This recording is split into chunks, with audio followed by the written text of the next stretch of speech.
Assalamualaikum warahmatullahi wabarakatuh. Jumpa lagi bersama saya Hadiah Nur, dan kita akan lanjutkan pembahasan kita mengenai bangun segi empat. Pada video-video sebelumnya kita telah membahas bangun-bangun segi empat, yaitu yang pertama persegi, kemudian persegi panjang, kemudian jajar genjang, lalu yang keempat kita telah membahas trapesium, kemudian yang kelima belah ketupat. Nah, kali ini kita akan membahas mengenai bangun yang keenam, yaitu layang-layang.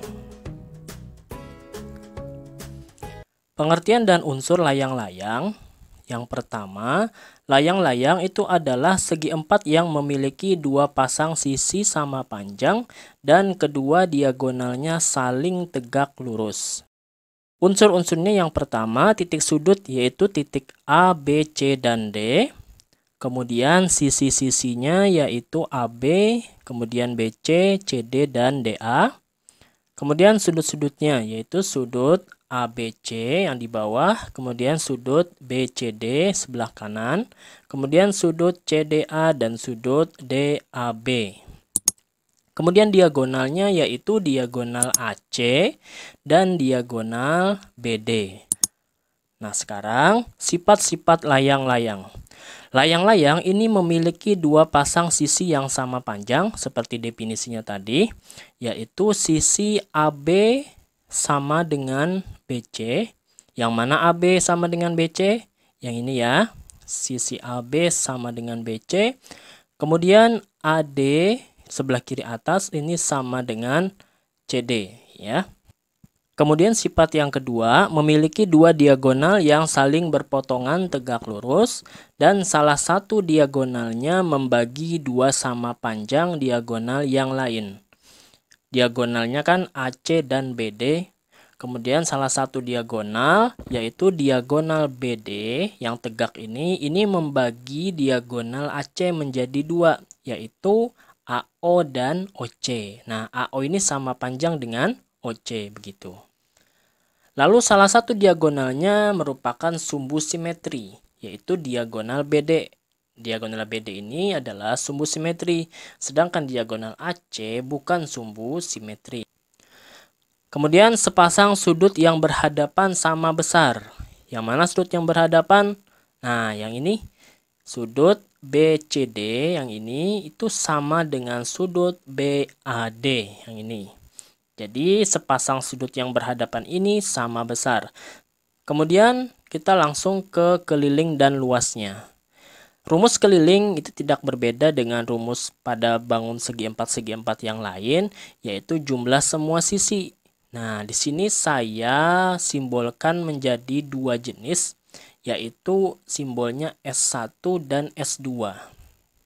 AB yang panjang di bawah ini namanya S2. BC ini juga S2 ya, karena sama panjangnya. Kemudian CD ini S1 dan DA ini juga S1. Maka kita bisa katakan kelilingnya adalah S2 tambah S2 tambah S1 tambah S1. Atau 2 kali dari S1 tambah S2. Karena S1 dan S2-nya masing-masingnya ada 2 ya. Kemudian rumus luasnya, luas itu tidak berbeda dengan rumus luas pada belah ketupat, yaitu setengah kali D1 kali D2, di mana D1 itu adalah diagonal 1, boleh di sini dikatakan diagonal BD, kemudian diagonal 2-nya adalah diagonal AC, atau kebalik-balik gak masalah. Misalnya diagonal 1-nya adalah AC, diagonal 2-nya adalah BD, gak masalah ya. Kemudian apa sih perbedaan antara belah ketupat dengan layang-layang? Nah, kita akan lihat antara belah ketupat dengan layang-layang perbedaannya. Setidaknya ada 3 perbedaan yang bisa kita rangkum di sini, yaitu yang pertama panjang sisinya. Belah ketupat itu semua sisinya sama panjang. Kemudian kalau layang-layang ini memiliki dua pasang sisi yang sama panjang. Jadi tidak semuanya ini sama. Yang sama panjang itu yang di bawah sini, yang kiri bawah dengan kanan bawah, kemudian yang atas, yang kanan atas juga dengan kiri atas. Kemudian sumbu simetrinya, kalau belah ketupat itu kedua-duanya ini bisa menjadi sumbu simetri. Kedua-dua diagonal bisa menjadi sumbu simetri. Sedangkan pada layang-layang yang menjadi sumbu simetri itu adalah salah satu diagonal saja, yaitu diagonal yang tegak atau diagonal BD ini. Sedangkan berdasarkan sudutnya, sudut-sudut yang berhadapan itu sama besar. Kalau pada belah ketupat, sudut ABC yang di bawah ini akan sama dengan sudut yang di atas. Kemudian sudut BCD yang sebelah kanan juga pasti sama dengan yang sebelah sini. Sedangkan pada layang-layang ini memiliki sepasang sudut yang berhadapan yang sama besar, yaitu sudut BCD yang sebelah sini, sebelah kanan, dengan sudut BAD yang ini ya. Sedangkan yang atas dengan yang bawah ini tidak sama. Nah, kita bisa lihat sendiri karena sisinya tidak sama panjang, maka otomatis juga sudutnya tidak sama besar ya. Oke, sekarang kita lanjutkan dengan contoh soal. Yang pertama, perhatikan layang-layang di samping. Diketahui sudut RSP 120 derajat dan sudut SPQ 100 derajat. Tentukanlah besar A sudut PRS, kemudian B sudut RPQ, dan C sudut PQR. Penyelesaiannya yang pertama, kalau kita lihat segitiga PRS ini sama kaki dengan PS. Nah, ini kan pada layang-layang ini sebelah sini sama dengan sebelah sini ya. Sehingga PS ini sama dengan SR. Maka sudut PRS yang di sini pasti sama dengan sudut RPS yang sebelah sini. Artinya ini kalau kita lihat sebagai segitiga PRS ya, tadi sedangkan di sini sudah diketahui 120 derajat. Kita ingat pada sudut dalam segitiga, jumlah sudut pada segitiga itu adalah 180 derajat. Artinya sudut PRS yang ini ditambah sudut RPS yang ini, yang kiri, kemudian ditambah yang di atas, itu harus menghasilkan 180 derajat. Maka kita bisa tuliskan karena sudut PRS sama dengan sudut RPS, ini kita ganti saja dengan PRS. Nah, seperti ini. Kemudian kita masukkan angka sudut RSP-nya 120 derajat, sehingga menjadi 2 kali sudut PRS sama dengan 180 kurang 120, yaitu 60 derajat.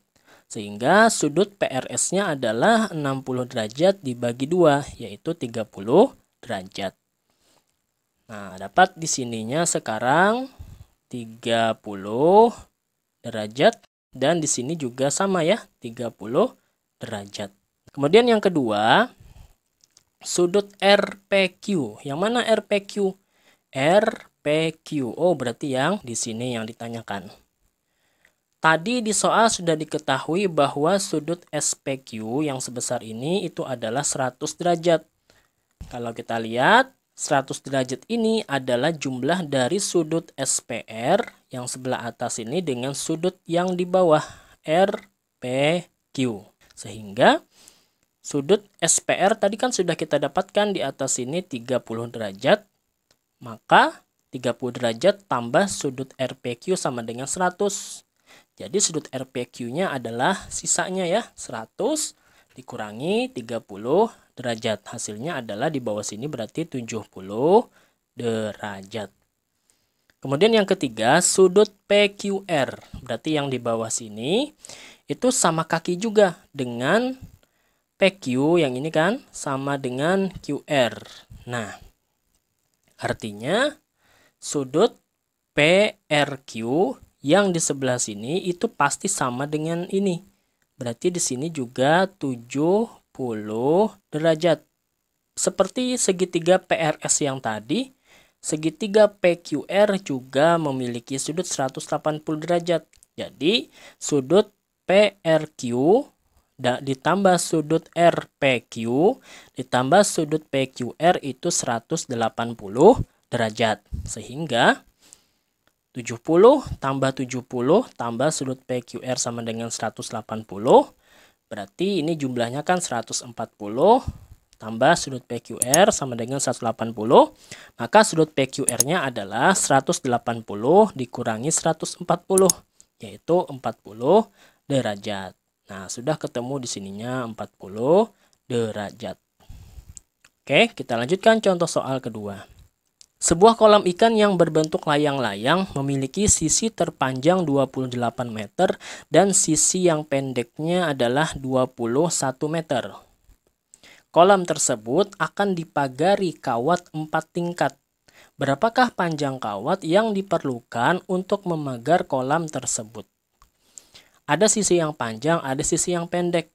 Dalam layang-layang, kan kita mengenal ada 2 pasang sisi, yaitu sisi yang pertama dan sisi yang kedua. Anggap saja S1-nya 28 dan S2-nya 21. Kemudian yang ditanyakan adalah panjang kawat 4 tingkat. Nah, apa yang dimaksud dengan panjang kawat 4 tingkat? Yang dimaksud ini adalah kita akan mencari kelilingnya terlebih dahulu, lalu nanti kita akan kalikan 4 karena di sini 4 tingkat kawatnya.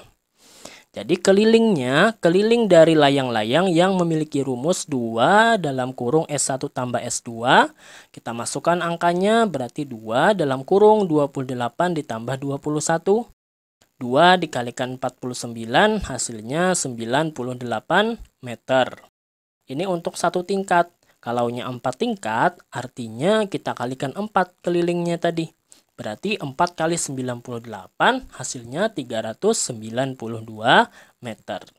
Jadi panjang kawat yang diperlukan untuk memagar kolam adalah 392 meter. Nah, bisa dimengerti ya. Contoh soal ketiga. Sebuah hiasan dinding berbentuk layang-layang dengan luas 833 cm persegi dan panjang salah satu diagonalnya adalah 34 cm. Berapakah panjang diagonal yang lain? Penyelesaian yang diketahui adalah luasnya 833 dan salah satu diagonal boleh kita simbolkan dengan D1 yaitu 34 cm. Pertanyaannya adalah diagonal yang lain. Di sini kita simbolkan dengan D2. Nah, bagaimana cara mencari diagonal 2? Karena yang diketahui adalah luas dan diagonal 1, maka kita akan menggunakan rumus L sama dengan setengah kali D1 kali D2. Kemudian kita masukkan nilainya, L-nya 833, diagonal 1-nya 34. Nah, ini bisa kita coret. Sama-sama dibagi 2 ya, menjadi 17. Maka menjadi 17 kali diagonal 2 sama dengan 833. Sehingga diagonal 2-nya adalah 833 dibagi 17 sama dengan 49 cm. Maka terjawab panjang diagonal yang lain adalah 49 cm. Nah, mudah sekali ya. Sekarang contoh soal keempat. Diketahui layang-layang KLMN dengan keliling 70 cm dan panjang LN adalah 24 cm. Jika KL banding LM adalah 4:3, maka berapakah panjang MO? Cara menyelesaikannya, kita tuliskan saja dulu kelilingnya, yaitu 70 cm. Kemudian LN itu yang tegak ini boleh kita simbolkan dengan diagonal 1 yaitu 24 cm diketahui. Kemudian perbandingan KL dan LM-nya 4:3. KL itu sisi ya, sisi yang panjang ini berarti nih. Dan LM sisi yang pendek. Ditanyakan adalah panjang MO. Nah, bagaimana caranya? Cara menjawabnya, kita akan misalkan karena ini masih dalam perbandingan ya. Jadi bukan angka sebenarnya. KL ini dengan 4N. N ini suatu variabel yang masih belum diketahui nilainya. Jadi 4N, kemudian LM-nya 3N. Karena tadi perbandingannya 4:3. Karena kelilingnya diketahui, kita akan masukkan ke rumus keliling. Keliling itu rumusnya 2 kali sisi 1 tambah sisi 2. Anggap saja KL dengan LM. Maka kita masukkan dulu nilainya. Kelilingnya 70. Kemudian KL-nya kita ganti dengan 4N dan LM kita ganti dengan 3N. Hasilnya 70 sama dengan 2 dalam kurung 7N. 2-nya boleh kita pindah ruas menjadi 70 dibagi 2 menjadi 35 sama dengan 7N. Maka nilai N-nya 35 dibagi 7, yaitu 5. Maka N sama dengan 5 cm. Ini baru ketemu nilai N-nya. Sekarang kita lanjutkan. KL kan tadi 4N dan LM sama dengan 3N. Maka KL itu menjadi 4 kali 5. Karena N-nya 5 ya tadi. Berarti sama dengan 20. Kemudian LM-nya 3N berarti 3 kali 5 yaitu 15 cm. Nah, berarti di sini saya tuliskan 20, kemudian di sininya 15 ya. Lalu LN kan tadi 24 ya, LN. Maka LO-nya separohnya ini adalah 12. Nah, di sini 12. Sehingga kita akan menentukan panjang MO dengan menggunakan rumus apa? Rumus teorema Pythagoras pada segitiga MOL, segitiga yang di kiri atas ini. Bagaimana rumus Pythagorasnya? Nah, bisa diingat lagi, rumusnya adalah kalau kita mencari sisi yang bukan sisi miring, itu berarti dikurang. MO sama dengan akar LM kuadrat dikurangi LO kuadrat, yaitu akar 15 kuadrat dikurang 12 kuadrat sama dengan akar 225 dikurang 144 sama dengan akar 81, yaitu 9 cm. Nah, terjawablah panjang MO adalah 9 cm. Oke. Sekarang contoh soal kelima. Sebuah layang-layang ABCD dengan panjang AE 8 cm, kemudian BD 30 cm, serta luasnya 420 cm persegi.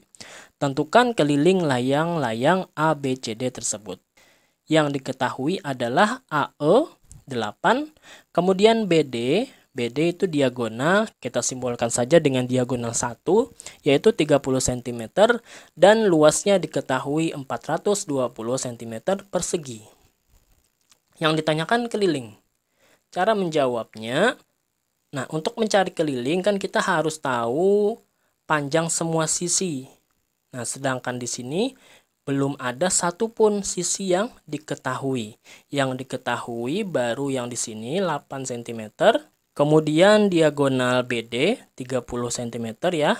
Yang panjang ini 30 cm yang ke bawah. Kemudian luasnya. Nah, kita akan cari dulu pertama-tama menggunakan rumus luas karena luasnya diketahui ya. Jadi caranya L sama dengan setengah kali diagonal 1 kali diagonal 2. Kita masukkan angkanya 420 sama dengan setengah kali diagonal satunya BD. Kemudian diagonal 2-nya yaitu yang datar ini AC.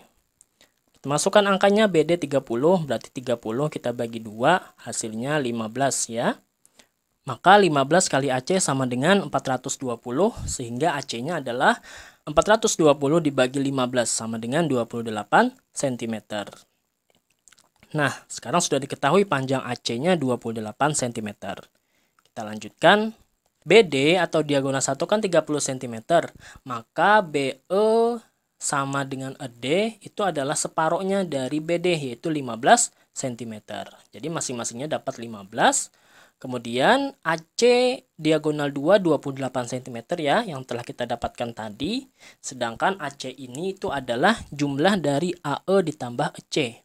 AE-nya pada soal dikatakan 8, maka panjang EC-nya berapa? Sisanya dari 28, sisanya adalah 20. Sehingga AE-nya 8, EC-nya 20. Nah, kita akan mencari panjang sisinya. Pertama-tama kita akan lihat dulu segitiga ADE, sebelah kiri atas. Segitiga ADE, kita akan mencari panjang AD dengan menggunakan teorema Pythagoras lagi. Yaitu AD sama dengan akar AE kuadrat ditambah DE kuadrat. Berarti akar 8 kuadrat tambah 15 kuadrat sama dengan akar 64 tambah 225 yaitu akar 289. Akarnya nilainya adalah 17 cm. Kemudian segitiga yang satunya, segitiga yang di sebelah kanan atas, segitiga CDE, yaitu panjang CD adalah akar CE kuadrat ditambah DE kuadrat, yaitu akar 20 kuadrat tambah 15 kuadrat, sama dengan akar 400 tambah 225, yaitu akar 625 sama dengan 25 cm. Maka sudah kita dapatkan panjang sisinya di sini 17, di sini 25 ya. Sehingga keliling akan bisa kita hitung, yaitu 2 kali S1 tambah S2. Berarti 2 dikali 17 tambah 25, yaitu 2 dikali 42, hasilnya adalah 84 cm. Jadi keliling layang-layang ABCD itu adalah 84 cm. Nah, oke. Sekian pembahasan mengenai layang-layang. Semoga bisa dimengerti dengan baik. Terima kasih telah menonton video ini sampai selesai. Jangan lupa like, komen, share, serta subscribe dan nyalakan loncengnya supaya tidak ketinggalan video-video pembelajaran berikutnya. Assalamualaikum warahmatullahi wabarakatuh.